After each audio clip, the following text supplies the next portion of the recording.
Hey everybody, Peter Zeihan here coming to you from Richmond, Virginia. Today, we're going to talk about Russian logistics just a touch. It has now been 4.5 days since someone, undoubtedly the Ukrainians, did a bomb attack on the Kerch Strait Bridge, which is the bridge that connects the mainland of Russia to the southeastern point of the Crimean Peninsula. It is Russia's only reliable rail connection to the southern front. There are rail connections in the eastern part of Ukraine that do end into the west, but they all are reliant on a single transfer station up near the river at Zaporizhzhia, and so they're well within short range missile fire and rocket fire from the Ukrainians. So the Russians have not used that route because the trains kept getting blown up. Kerch, however, is completely out of the range of almost all weapons that are in play in the theater. It's certainly everything the Ukrainians have. And it's not until equipment on the trains gets all the way past Crimea and is actually approaching Kherson City before it comes into range of Ukrainian weapons.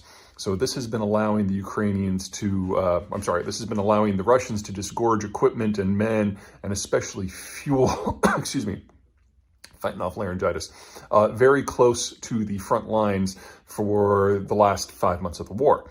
Now, with Kerch offline, and it looks like it's going to be offline for an extended period of time, they only today removed the destroyed rail cars from the fuel train that got blown up when the bomb went off.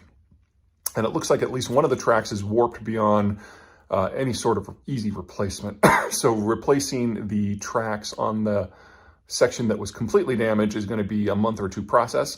Undoubtedly, we also had warping and melting and re-solidification in the rebar and the concrete. So it's entirely possible, but both rail lines that go across the bridge are going to be offline for an extended period of time.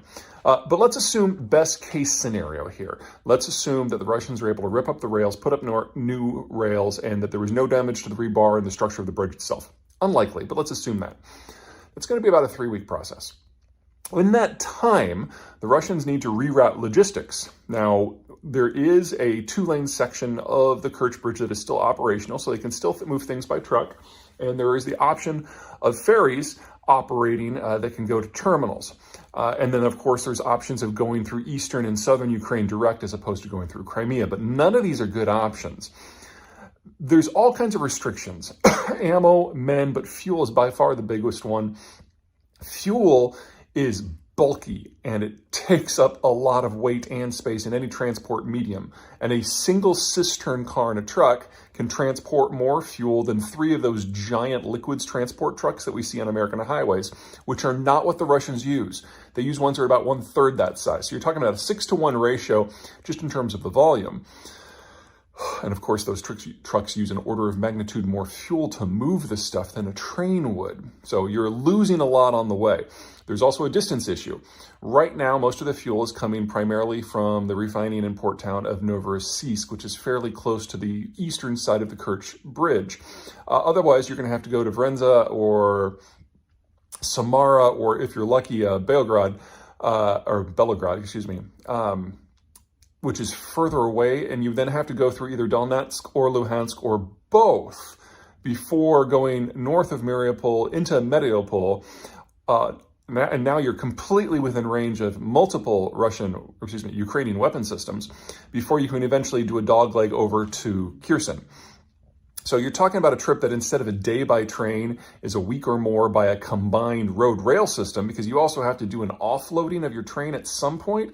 Otherwise, they're just going to blow up the cisterns. The trucks at least have the option of being able to use back roads.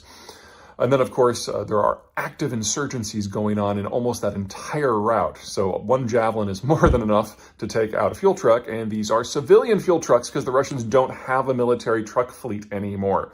So a Javelin might be overkill. An RPG would be plenty. Small arms fire could do it. So you're dealing with complications here to the war effort for the Russians that are an order of magnitude more complicated than they were. And even if they started redirecting everything already, it's going to be at least another week or two before the first of those fresh supplies from rerouted supplies ultimately make it to the front where they need to be used.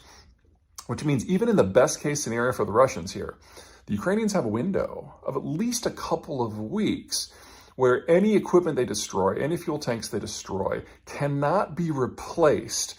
And if the Ukrainians are going to make a push, now's really the time to do it. Now, if it turns out that this assessment is wrong and Kerch Bridge gets repaired in short order, then that means that the window has closed very, very quickly. But judging from the damage, that is not going to happen this month. Probably not next month either. Okay, that's it for me. Until next time. Hey everyone, Peter Zeihan here, coming to you from Birmingham, Alabama, where I'm nursing a bit of a hangover.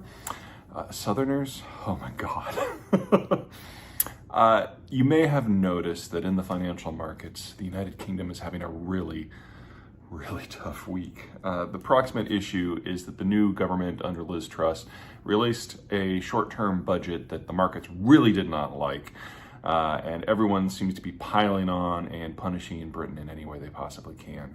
The pound has dropped precipitously, and it's entirely possible that it's going to be at parity with the US dollar in the not too distant future. And by not too distant future, I mean possibly days. This is all wrapped up in some of the historical legacy stuff that the Brits are dealing with and failing to deal with. So compared to New York. So New York is a financial hub because it was within the United States system. The US is the largest economy in the world. And going back to the 1940s, the US dollar became the global currency. And since New York was already the primary financial center for the United States, it then became the primary financial center for the world. To a degree, this is how things started in England as well. They were at the heart of a global empire, a trading empire. But the real issue was that when the Industrial Revolution happened, it happened in Britain first. So for 150 years, the Brits literally brought guns to knife fights the world over and built the greatest empire in human history, which was also a trading empire. And London was the nerve center of all of that, so it was a global financial hub. But the empire collapsed over the course of the world wars. And at the end of World War II, the US dollar took over. So the 50s and the 60s were a really rough time to be in London because everything just kept getting downsized and downsized and downsized. But then in 1973, the United Kingdom joined the EU. And since it was still the largest financial center of all of the European countries, it became the de facto financial center for all of Europe. And it was almost like the Brits got a second empire until they left with Brexit 5 years ago. What's happening now is that the markets to this point have been incredibly kind to the UK because the UK hasn't figured out what Brexit means. They haven't figured out how to move on. They don't have a functional deal for finance with the European Union. They haven't gotten a deal with the United States. And there are a lot of secondary financial hubs that have boiled up around the world, places like Dubai, for example. Like, if you're going to invest and have complete lack of morals, that's where you go rather than going to London. And so London no longer has a net to spread. And that is forcing a very different sort of situation on the country. So this market route is nowhere close to being over because we're finally seeing 5 years on, because the Brits have been unable to figure out what's next, that the markets are starting to finally treat Britain as what it has always loathed, a middle power. And in that sort of situation, the amount of financial drainage that's going to come from the system is just absolutely mammoth. So unless the Truss government or its successor is able to hammer out some sort of post-European Union trade system with someone, we are only at the very beginning of a very long road down. Okay, that's it for me. Until next time.